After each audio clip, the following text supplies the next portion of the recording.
الحاله اللي عماله تنتشر ديت فيها اهانه كبيره قوي لرجولتنا ونخوتنا وكرامتنا ولجيشنا. فيديوهات كتير قوي عماله تنتشر على السوشيال ميديا بتردد نفس الكلام. واحد منهم قابلني لمذيعه مغموره، بصوا كده بدات اول حاجه الكلام بايه؟ حرب ايه اللي ندخلها؟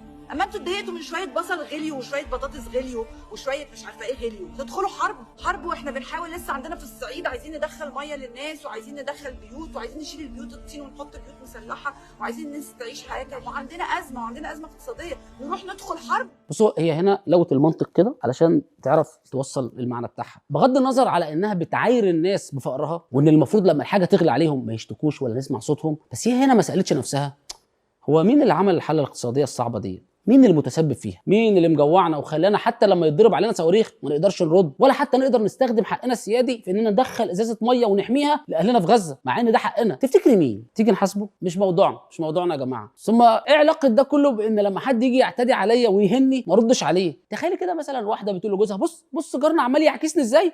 انت هتسكت له؟ لا بقول لك ايه يا ريهام، وعد مني البطاطس والبصل بس يرخصوا وانا هرد عليه. مش منطق. لا بجد، هي من امتى الحاله الاقتصاديه ليها علاقه بالنخوه والمروءه والعروبه والكرامه؟ يعني لو احنا دوله غنيه كنا عرفنا نرد. تعالي كده نتخيل لو احنا اغنى دوله في المنطقه، تعالي نتخيل مين؟ الامارات. لو احنا كنا الامارات كنا عادينا اسرائيل ولا طبعنا؟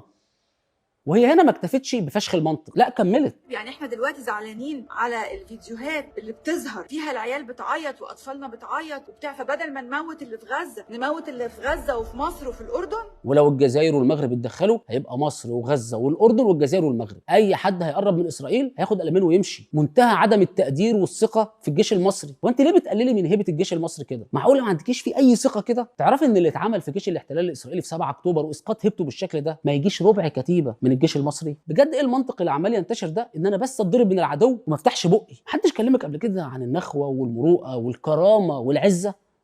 لا محدش كلمها. طيب مش، انا اسف. بص انا عارف ان من ساعه نائب الجن والستات اللي بتدمع ازاز ديت اتسجنوا عشان نصابين وانت مش لاقي شغل، فحاولي تستغلي الاجازه ديت انك تثقفي نفسك وتقري شويه، وما تقلقيش، خشي نامي وارتاحي وطمني خالص، محدش هيحارب.